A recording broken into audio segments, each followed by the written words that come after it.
Well, let's turn to the business world. Karis Garland joins us here in the studio. Very good evening to you. Hi, Mark. The European Commission has rejected moves by certain member states to ban the import of Ukrainian grain and other food items. Karis. Yeah, so it comes after this Monday, Slovakia joined Poland and Hungary in announcing these bans on certain grains and other agricultural goods. The imports have been transiting through the EU before going to other countries since Ukrainian ports in the Black Sea were blocked by Russia's invasion. However, logistical issues have caused the goods to pile up in Central Europe and drive down prices. This has meant steep losses for farmers who have asked their local authorities to act. But the EU says such decisions need to be coordinated. We are already in contact with the relevant authorities, so the authorities of the EU member states that are announcing these measures and also the authorities of Ukraine to properly understand the scope of the measures and the legal basis, because we don't have full clarity on that. In parallel, of course, it's important to remind that trade policy is of exclusive competence, which means that it's at European Union level that such decisions can be taken.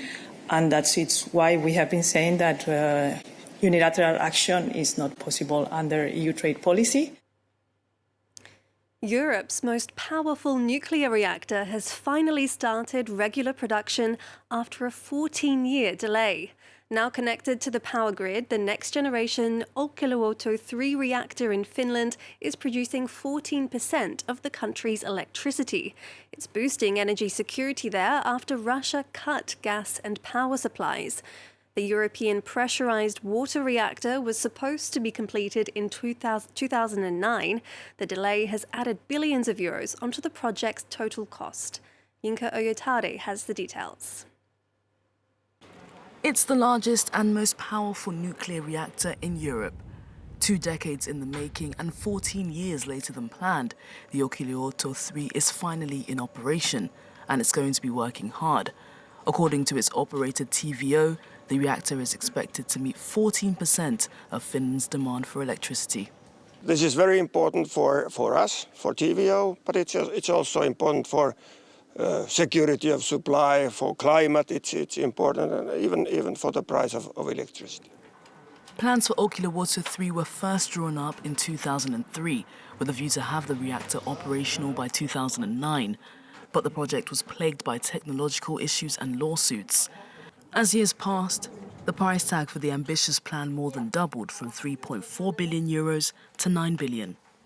Olkiluoto is one of 3 new-generation EPR, or European pressurized reactors, in the world. The others are in China.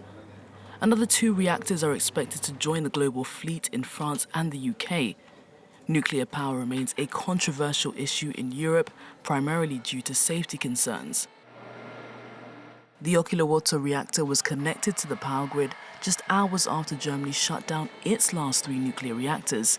France, though, is seeking to create an alliance with other nations in the EU to campaign for the construction of more plants.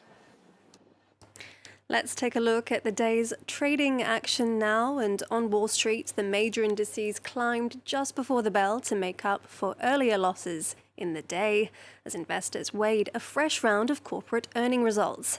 The S&P 500 gained 0.33%, the Dow Jones added about the same, while the Nasdaq closed 0.28% higher. French glass manufacturer Duralex has restarted production after a 5-month hiatus due to high energy prices. The company, known in France for its extremely resistant glassware, turned off its furnace and placed its 250 employees on partial furlough in November.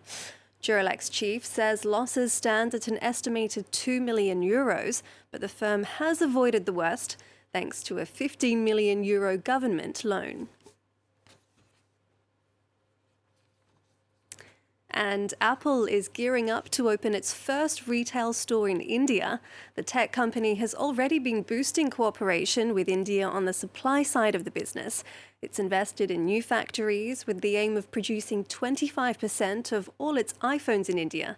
But due to Apple's high prices, though, it only has 3% of the Indian smartphone market share. The company gave a preview of the new Mumbai store this Monday. This is our first Apple store, retail Apple store in India. But it's not the first time we've been in India. We've been here for 25 years. We employ over 2,500 team members across our corporate offices and the retail stores. But if I step back a little bit further, we also support over 1 million jobs in the iOS app economy, as well as some of our suppliers, the retail stores, and of course offices.